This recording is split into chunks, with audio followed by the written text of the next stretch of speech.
Honoráveis ouvintes, sejam muito bem-vindos a mais um episódio do Extramuros. Sou Washington Clark dos Santos, seu anfitrião. Durante o ano de 2019, ainda na ativa, o coronel Evanilson Souza, nosso convidado de hoje, concedeu uma entrevista a um veículo de comunicação de circulação nacional sobre a revisão do Manual de Direitos Humanos da Polícia Militar do Estado de São Paulo, uma cartilha fundamental para conscientizar os policiais sobre o racismo cotidiano e estrutural presente em nossa sociedade. Na sequência da série Questões Raciais na Segurança Pública e Justiça Criminal no Brasil, com base nos temas discutidos na mencionada entrevista, abordaremos neste conteúdo questões como as altas taxas de homicídios de negros no Brasil, a necessidade da visão mais inclusiva na matriz de formação dos policiais e as lições aprendidas com episódios polêmicos que reforçam a necessidade de um diálogo contínuo sobre discriminação. Este é um convite para refletirmos juntos sobre os caminhos e desafios na luta contra o racismo dentro das forças de segurança pública. Coronel Evanilson, saudando com as minhas boas-vindas e agradecendo a sua colaboração, peço que se apresente, por favor. Eu agradeço o seu convite, este espaço de fala, essa oportunidade de falar sobre um assunto tão relevante, tão importante para a nossa sociedade. Eu sou Evanilson Corrêa de Souza, um homem negro de 54 anos, casado, pai de duas filhas. Sou coronel da reserva da Polícia Militar do Estado de São Paulo e um pesquisador sobre os temas relativos ao racismo. Durante a referida entrevista, mencionastes sobre a urgência que o povo negro sente devido ao longo tempo de sofrimento. Como essa percepção influenciou sua atuação como oficial da Polícia Militar de São Paulo e na revisão do Manual de Direitos Humanos desta corporação? Bom, inicialmente a gente precisa fazer uma pincelada em relação a essa questão da urgência. Temos pressa porque percebemos que o tempo decorrido entre a abolição da escravidão no Brasil, ou seja, nós como país escravagista e regime escravagista, né, decorrente da oficialização no final do século retrasado até esse início de século, ou seja, está orbitando por 150 anos aproximadamente. Temos nós, negros e descendentes de escravos, ainda sofrendo as questões do cerceamento da dos acessos, da educação, da ascensão social, e tudo por questões de persistência do racismo, e eu diria aí o racismo estrutural, porque nós não temos aí uma profundidade na questão do racismo, aquele racismo patológico, né? Aquele racismo direto em que a pessoa mostra o ódio pelo outro, mas o racismo estrutural, ele acaba sendo muito mais nocivo, né? Porque você não identifica, você não percebe o racismo estrutural, ele está nas entrelinhas, inclusive nas entrelinhas dos próprios negros. E veja só que, por vezes, nós não percebemos, nós, população, sociedade, não percebemos o quanto que estamos sendo racistas e estamos nos excluindo. Então, essa é a urgência, porque as pessoas vão patinando, elas não conseguem evoluir enquanto não estiver extirpando realmente o racismo da nossa sociedade. E isso não é só um problema do negro, não é um problema da pessoa que sofre diretamente, mas é um problema social. Você, inclusive, não consegue ter desenvolvimentos econômicos por conta disso. Então, por isso que a gente fala da questão da urgência. E essa percepção, ela trouxe realmente a ideia de que, poxa vida, nós precisamos trabalhar melhor. Então, quando nós fomos convidados para fazer parte desse pool de policiais que ia trabalhar o Manual de Direitos Humanos, que na realidade não veio intitulado como Manual de Direitos Humanos, ele passou a ser intitulado como Manual de Cidadania. E esse Manual de Cidadania, ele tinha os vários temas e entramos nas questões raciais, o que trouxe a maior visibilidade para esse processo de revisão do Manual de Direitos Humanos. Quando nós fomos trabalhar nesse manual, nós trouxemos vários conceitos de direitos humanos, da integração geral da instituição na sua ação de polícia como uma instituição garantidora dos direitos humanos. Porque o que realmente a instituição faz e deve fazer é garantir, assegurar os direitos humanos das pessoas. Fazer com que elas tenham liberdade democraticamente para poder fazer aquilo que está permitido a ela, aquilo que não é proibido, elas ter livre circulação e viver naturalmente dentro da sociedade. E aí entram as questões do racismo. O que impulsionou as ideias de fortalecimento do pensamento antirracista foi justamente esse período muito longo em que você traz sempre o racismo como algo que não acontece, traz sempre o racismo, a dúvida de que foi ou não foi um crime de racismo, mas não é o crime de racismo especificamente que a gente tem que tratar, a gente tem que tratar a sociedade como um racista estrutural, né? De perceber que a pessoa que está trabalhando na porta de um prédio, se ela for branca, ela é diferente, se ela for negra, está no lugar dela. Então, para as pessoas que quando saem de um restaurante, as pessoas negras que quando saem de um restaurante, ninguém chegar para ela e pedir para ela vir buscar o carro dela pensando que é uma manobrista. E essa questão da normalização. A normalização ela não pode ocorrer, né? Você achar que a pessoa que está encarcerada, negro, é natural, pensar que a pessoa que está trabalhando nas bases, nos serviços de menor qualificação também seja normalizado. Então isso tudo foi trabalhado dentro do Manual de Cidadania. Comandante, o racismo estrutural é uma realidade que muitas vezes passa despercebida, inclusive entre policiais. Quais estratégias aquele manual sugeriu para que os policiais identificassem e combatessem essas atitudes no dia a dia? O racismo estrutural, ele permeia toda a sociedade, né? Seja a sociedade branca ou negra, né? Permeia o Estado, a sociedade civil, a iniciativa privada, no modo geral, e na polícia não é diferente. Ele está em todo lugar, ele é onipresente, está ali o tempo todo. Você tem algumas diferenças, né? A iniciativa privada, por exemplo, a população negra, ela começou a se destacar nas questões de produtividade, né? O que interessa se a pessoa é branca ou negra, se ela está produzindo. Mas quando chega nos grandes cargos, nos cargos de grande ascensão, que você tem visibilidade, já começa a se tornar mais difícil. Na realidade, dentro do mundo corporativo, você não tem negros na alta gestão e tem muito menos mulheres negras na alta gestão. E não é por capacidade, porque aí chegam num momento que você tem escolhas a ser feitas.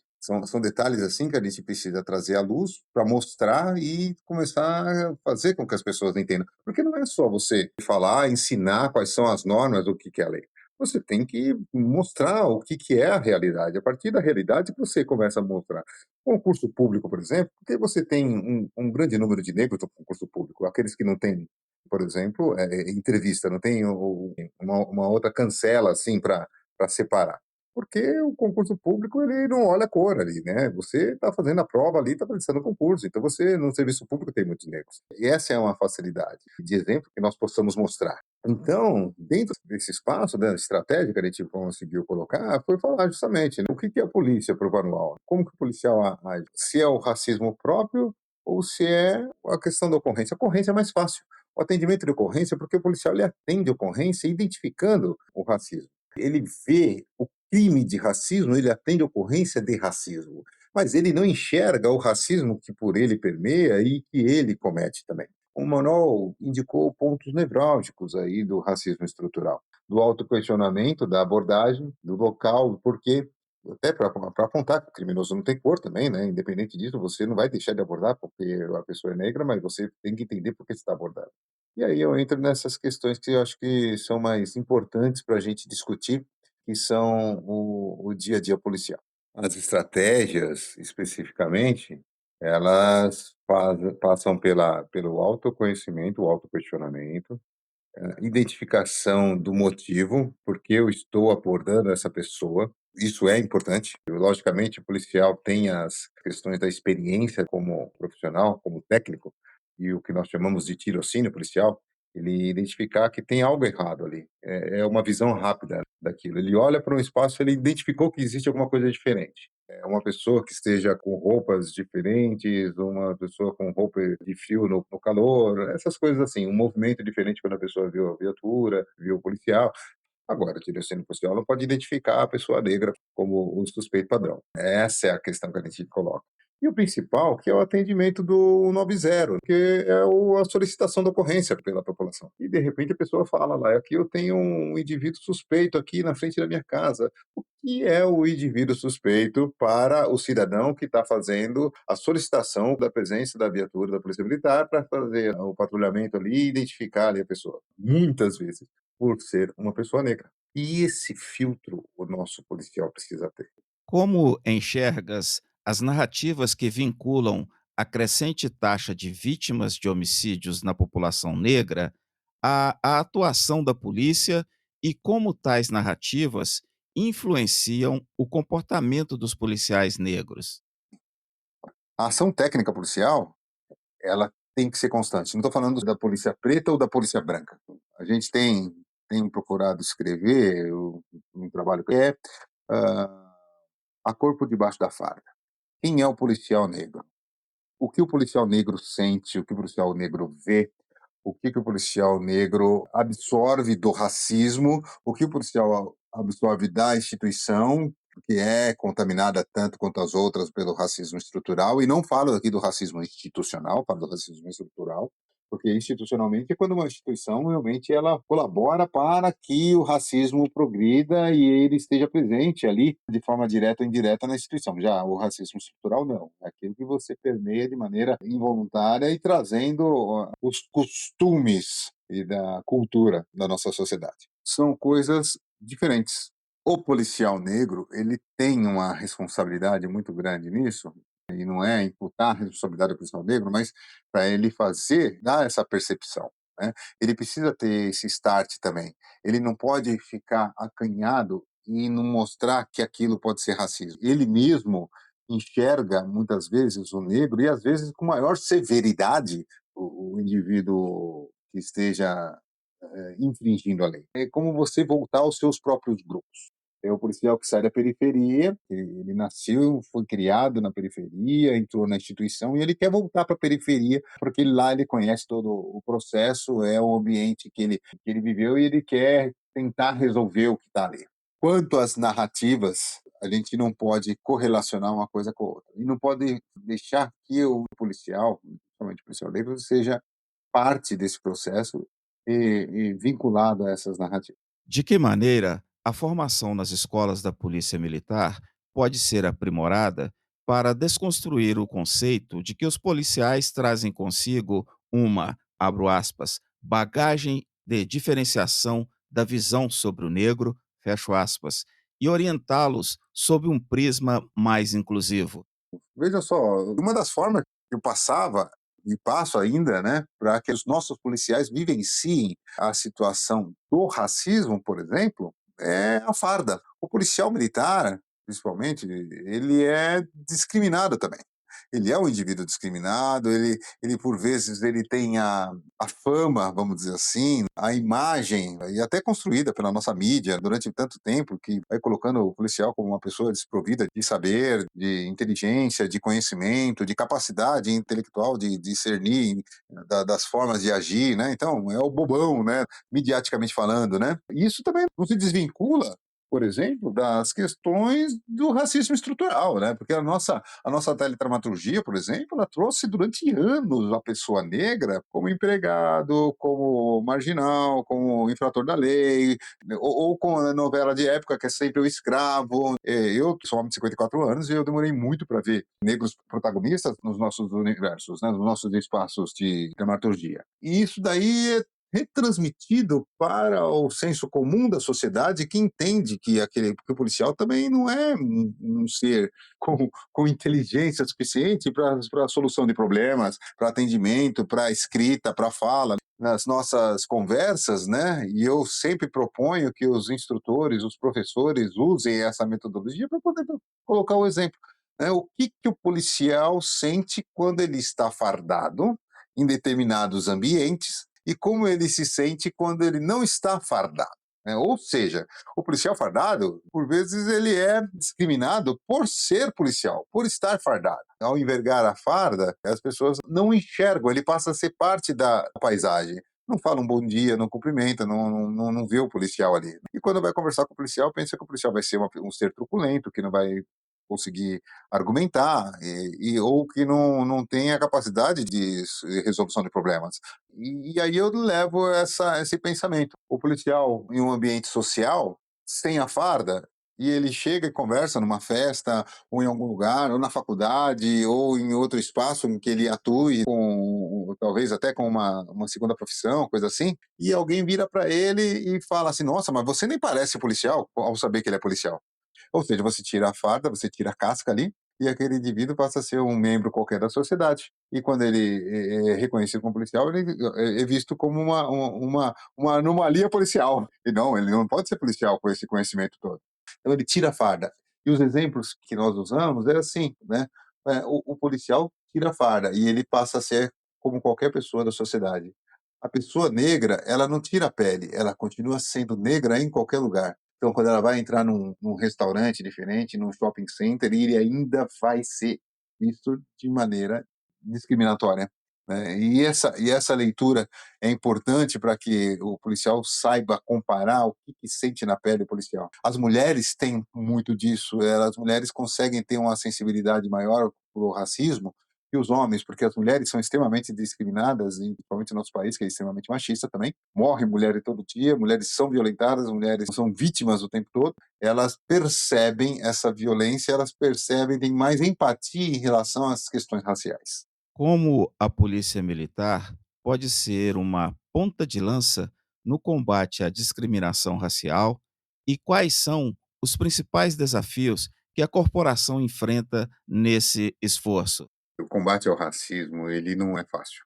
As pessoas que não se veem racistas, mesmo sendo racistas, elas entendem que tudo é questão de meritocracia e que todos são iguais e que tratam todos iguais. Então, quando você fala de colocar como a PM pode ser uma ponta de lança, a partir do momento em que a PM trabalha junto às questões antirracismo, né? As formas de combater o racismo, né? Atitudes, posturas antirracistas. Começa por campanhas, eu acho que as campanhas têm que ser feitas internamente e mostrar mediaticamente, externamente, né? Isso acho que mostra demais a face de uma instituição que vai se preocupar com isso, com o racismo, e principalmente quando você coloca os seus integrantes para falar a respeito. As experiências.